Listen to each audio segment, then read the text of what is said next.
bukas natin malalaman kung matutuloy ang matagal na nating inaantay na Blue Ribbon Committee investigations na kung saan makapagsalita yung 18 sundalo at Marines, no? At masabi nila sa buong Pilipinas ang kanilang nalalaman.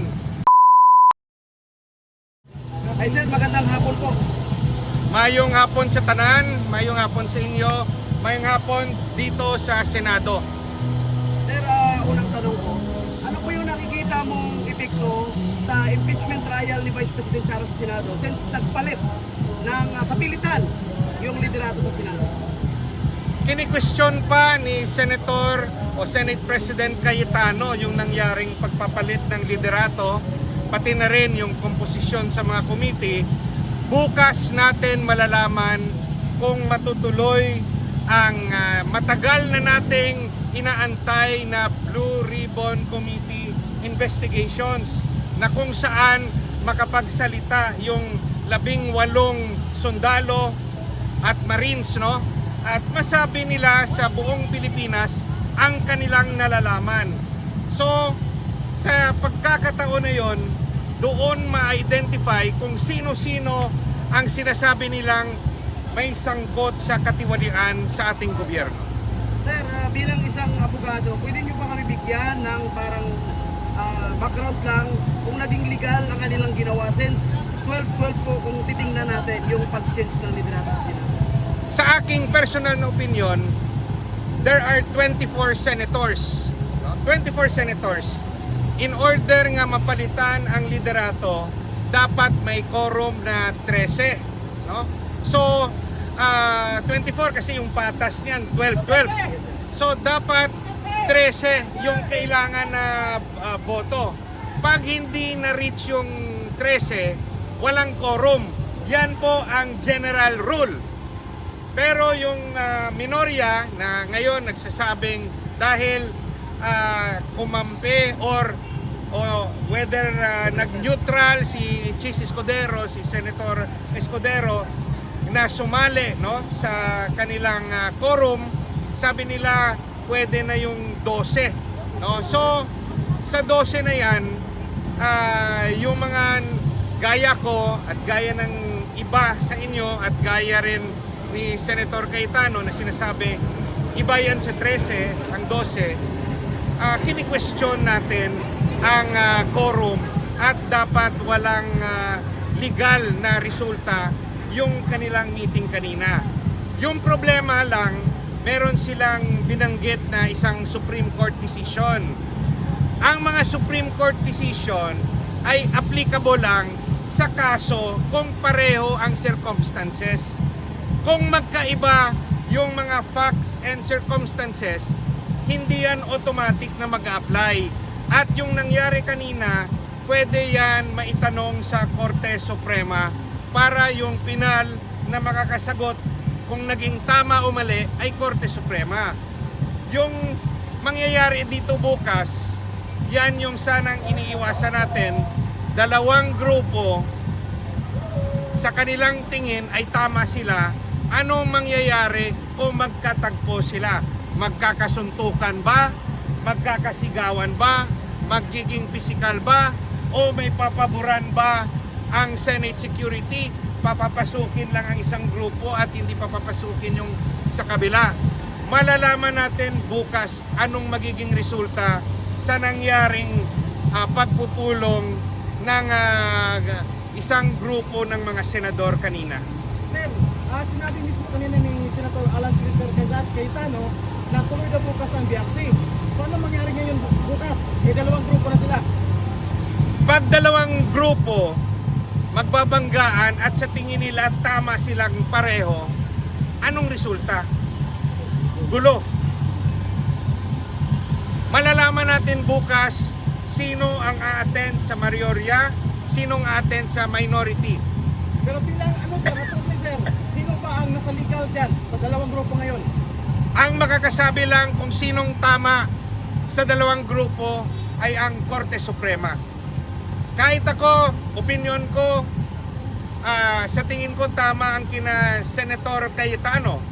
Pero bilang abogado at bilang alam ko rin yung tinatawag nating pagiging patas, ang makakasagot lang ng pinal ay ang Korte Suprema.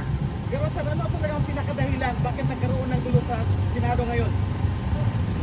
Kung sino yung grupo na humahawak sa Senate leadership, sila po ang magmamando kung paano gagalaw ang mga hearings, paano gagalaw ang mga bills na pina-introduce sa Senado at ipapasa.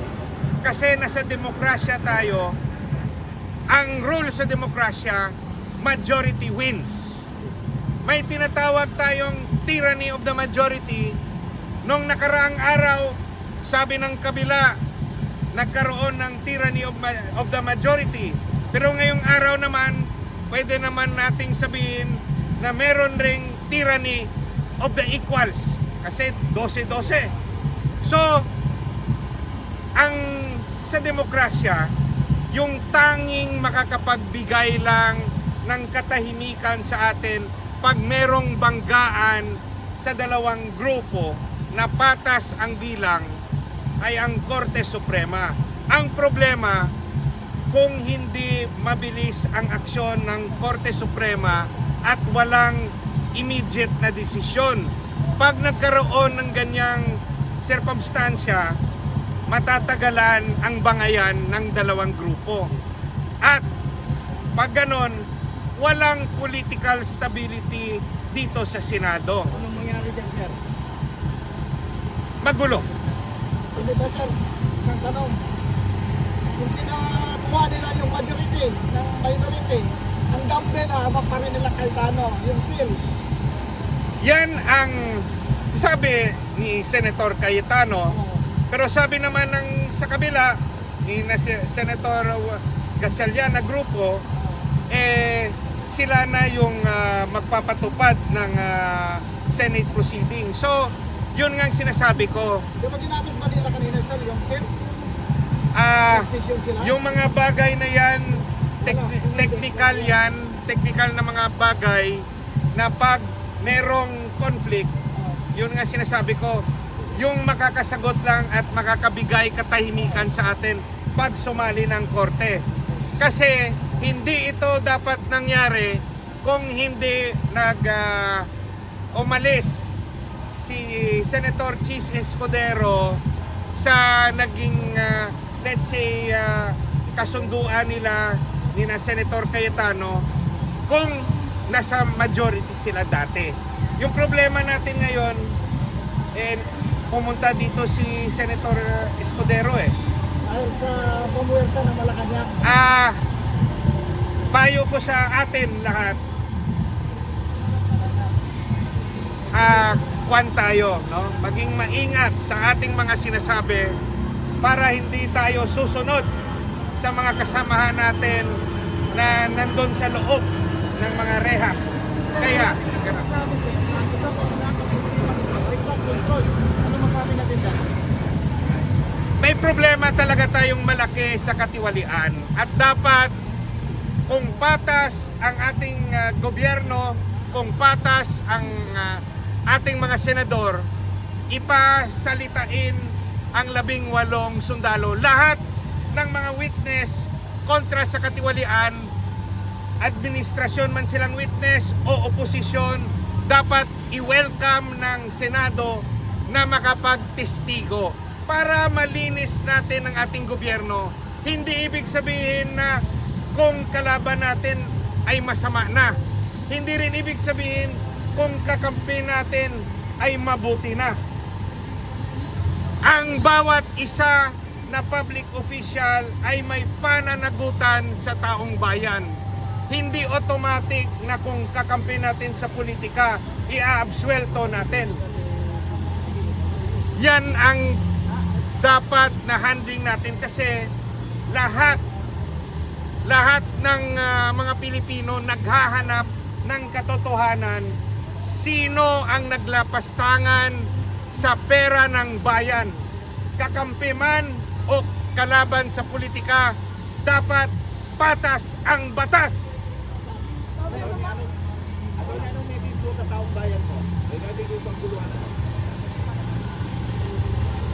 tayo dapat makinig, makibalita sa mga nangyayari. Marami sa ating kababayan ang sawa na sa kaguluhan sa politika. Nagiging bulag sila, pipi at bingi dahil naguguluhan sila sa nangyayari.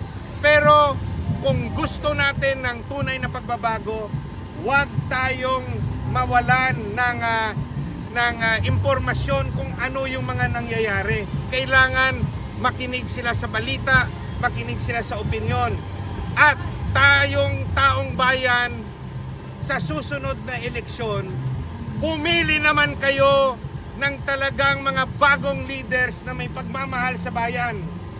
Matagal na nakaupo ang karamihan sa mga politiko. Paulit-ulit lang nangyayari ito. Paulit-ulit lang kayo nasa lansangan. Paulit-ulit lang tayong niloloko. Kaya magmasid at i-analyze nyo ang lahat ng nangyayari. Whether kakampi o kalaban sa politika, hindi automatic na guilty or inosente. Wala yan sa political alliance. Kung may witness na gustong ibigay sa taong bayan ang administrasyon o witness na gustong ibigay sa taong bayan ang oposisyon, lahat dapat pakinggan ng Senado. Dahil sinasabi natin na ang Senado ay isang independent institution. Dapat ipakita ng lahat ng mga senador, maki-administrasyon ka o oposisyon, na patas ang mga senador at ang Senado. Pag gustong magsalita ng kung sino man ang testigo laban sa korupsyon, dapat i-allow magsalita. Attorney, ano po masasabi niyo sa ginawa ni Escudero ngayon? Each senator may kanya-kanyang konsensya, kanya-kanyang sitwasyon. Kayo na magbala sa tignan ano ang sitwasyon ni Senator Chis Escudero at kung ang kanyang paninindigan ay base sa tama o mali. Ang makakasagot lang yan ay si Senator Chis, gaya rin ng lahat ng mga senador, dahil sila ang ibinoto nating lahat. Sir, panguling tanong sir, nasa sayo po kung sagutin mo o hindi. Bilang isang Duterte alay po, naniniwala ka ba na nakialam ang Malacanang sa pag-change ng liderato ng Senado? Lumabas sa balita na sabi ng Pangulo na kini-question niya yung mga nangyayari dito. Senyales yan na interesado ang Pangulo sa nangyayari sa senador. Lumabas yan sa balita. Parang naging kritiko siya sa mga nangyayari sa Senado. Yung tama sanang ginawa ng Pangulo, huwag siyang makialam. Let the senators decide for themselves kung anong nangyayari sa kanila, kag itutuwid kung merong pagkakamali. Pero nasa balita mismo na nagkomento ang Pangulo na interesado siya sa mga nangyayari sa Senado. So, sir, last na lang po talaga. Bilang part ng Duterte administration, may naalala ka ba na nakialam ang dating Presidente Rodrigo Roa Duterte sa liderato ng Senado o pag-change ng liderato? Hindi lang sa liderato ng Senado, sa lahat ng gobyerno. Natatandaan nyo nung panahon ni Tatay Digong, ni former President Duterte, marami sa mga kasamahan natin nagsasabi ng RevGov. Pero hindi yan pinakinggan ni Tatay Digong. Dahil naniniwala siya sa demokrasya. Naniniwala pa rin siya na dadaanin natin sa eleksyon ang pagpapalit ng liderato. Hindi siya nakinig sa panawagan ng RevGov nung panahon niya. Kaya tayo, kung gusto natin ng tunay na pagbabago, baguhin na natin ang mga leader natin sa 2028 election at sana masurvive ni VP Sara ang impeachment process dito sa Senado para ang susunod na presidente na ilalagay natin ay si Vice President Sara Duterte. Salamat sir. Salamat. Salamat sir. Salamat.